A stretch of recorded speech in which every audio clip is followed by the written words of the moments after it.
Hop, biz sizlar bilan bugun brush toolni o'tamiz. Ya'ni brush mana. Brushning ham bir qancha turlari bor. Biz avvalo brush o'zi nima vazifani bajarishini bilib olishimiz kerak. Mana qizilni tanlaymiz. Men qanaqa rang, ya'ni qanaqa rangni tanlasak, o'shani chizib beradi. Mana shunchaki menga chizib beryapti. Lekin brush toolda maskalarga kelganimizda uning vazifasi butunlay boshqa bo'lib ketadi. Ya'ni maskalar bo'limida biz brushni juda ham ko'p ishlatamiz. Shuning uchun yaxshiroq tushunib olishimiz kerak. Buni sizdan ham boshqarishimiz mumkin. Mishkani o'ng tomon bosganimizda mana shu yerdan o'zgartiramiz. Brush bilan ko'p ishlaganimiz uchun razmerlarni ham ko'p o'zgartiramiz. Bunaqa holatda vaqtimizni tejash uchun brushni sizini o'zgartirishda turli xil yo'llari bor. Xo'p, birinchisi bu mana klaviaturalar orqali mana shu ikkalasi bir kichaytirib bir kattaytiradi. Shu orqali qilishimiz mumkin. Ikkinchisi bo'lsa mishkani o'ng tomon bosib alt bilan o'ngga chapga burish orqali qilishimiz mumkin. Mana o'ngga qilsam kattayapti, chapga qilganda kichrayapti. Mana shu orqali bu eng qulay va juda ham ishimizni yengillashtirib, tez bitishiga yordam beradi. Mana shunaqa qilib sizni kattaytirib, kichraytirishimiz mumkin. Ishimizni tez qiladi, ya'ni cho'zilib ketmaydi. Hop, endi opacity va flow bu nima? Ularning farqi qanaqa deydigan bo'lsak, opacity mana pasaytirganimizda 20. Ya'ni tanlagan, mana bu yerda tanlagan rangimizni shaffofligini boshqaradi. Opacity qancha past bo'lsa, mana bu yerda tanlagan rangimiz shuncha past chiziladi. Agar buni 100 qiladigan bo'lsam, mana ko'rib turganinglardek bir rangni barchasini chiqarib beradi. 100% darajada chizib beradi. Bu yerda mana flow degan narsa ham bor. Mana flow ham opacityga o'xshab rangni shaffofligini boshqaradi. Mana qo'shilib mumkin. Flowda past qilsam, buni ham mana shaffofligini boshqaryapti. Bu ikkalasini farqi nimada deyishimiz mumkin. Buni farqi opacityda deylik 15% ga tushirsam va chizaman, bo'yayapman.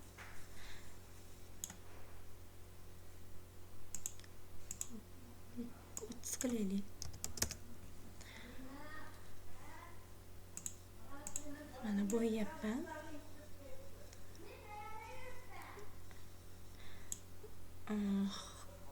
Xiraroq bo'lib, qachonki men mishkani qo'yib yuborib, ustidan bo'yaganimdagina ustidan bo'yab, keyin mana to'qroq qilib bizga keyin bo'yayapman. Qo'yib yuborganimizdan so'ng yana bo'yayapti. Endi flowni pasaytiraman, xuddi shu usulda 30% qilaman. Mana buni ham mana chizyapti. Lekin buni bo'ygan joyimni yana bo'yasam, qo'yib yubormasdan bo'yasam yana ustidan bo'yab ketaveradi. Ya'ni kraska sachganimiz kabi, o'sha sachgan yerimizda yana davom ettirib bo'yab ketaveradi. Bo'yab ketaveradi.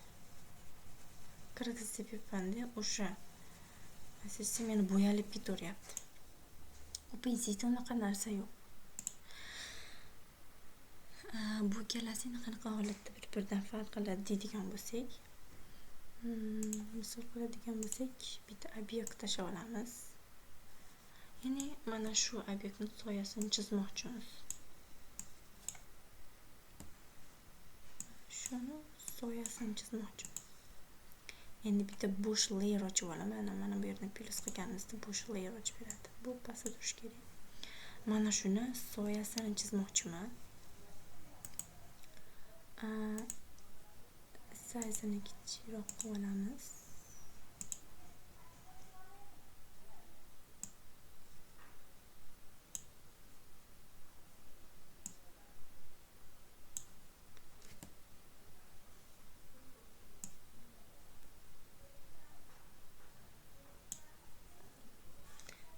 Qora rang o'tkazib olamiz. Buni flowni pasaytirib olib chizamiz.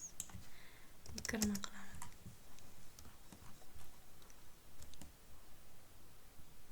Bitta joyni aytganimizdek, bitta joyda bo'yasa, o'zi qancha bo'lsa bo'yalib ketaveradi. Mana. Hardnessini pasaytirib olishim kerak. Ko'rgan bo'lsanglar. Biroz ko'tarib olaman ekan.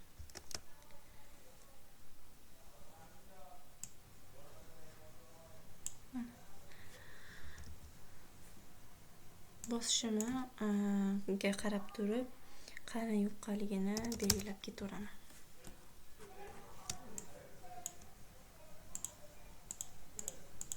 Mana ko'ryapsizlar? Nimdek qilib ketaveraman. Уже anaqa qilib ketyapti o'zi.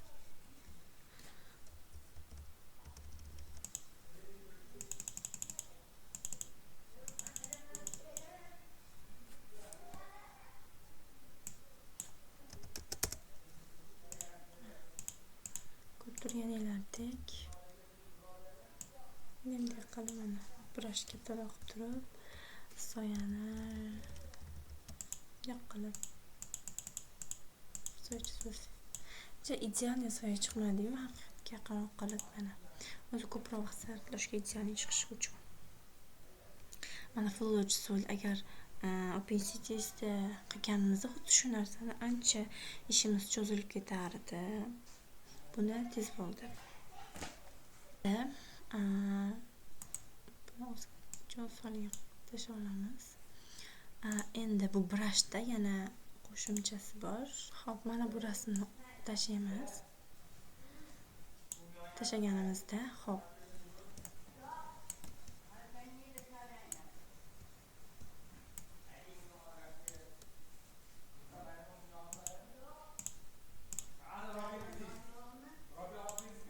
Xo'p, bu yerdan rang tanlab olamiz.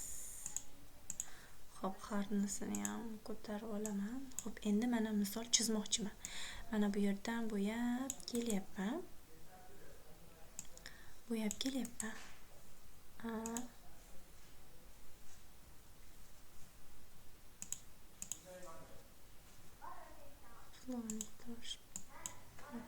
Mana men chizib kelyapman. Endi men bu yerga tekis yer kelib qoldi. Mana shunda ishimni cho'zmasamdek qilib chizishni o'rniga men kerakli bo'lgan yerda belgilab olamanda va o'sha yerga olib borib, kerakli bo'lgan chizmoqchi bo'lgan yerimga olib boramanda shift bilan teng bosaman. Mana shuni tekis yer chiqarib beradi menga. Bu mana belgilab olamizda, o'sha yerga borib shift bilan bitta bosganimizda to'g'ri chizib beradi. Bu ishimizni yanada yengillashtiradi. Misol uchun, katta proyektlarda ishlayotganimizda mana bunday qilib ishimizni cho'zganda belgilab turib shift bilan qilganimizda ishimiz yana ham osonroq bitadi. Endi yangi o'yin ochamiz. Ctrl N qilib 1080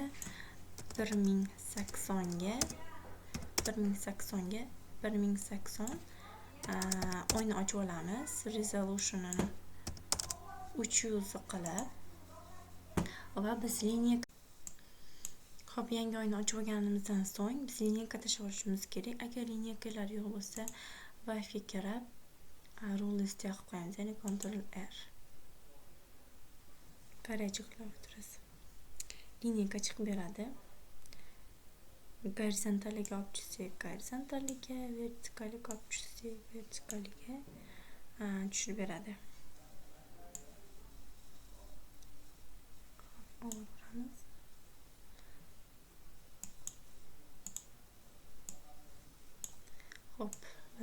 yoqqa tashlab olamiz.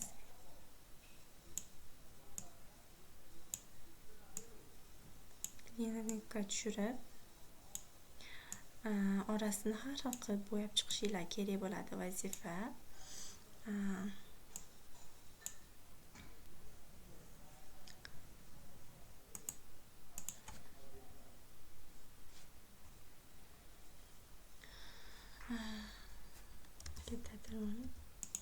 Ranglarini ham har xil bo'lsin.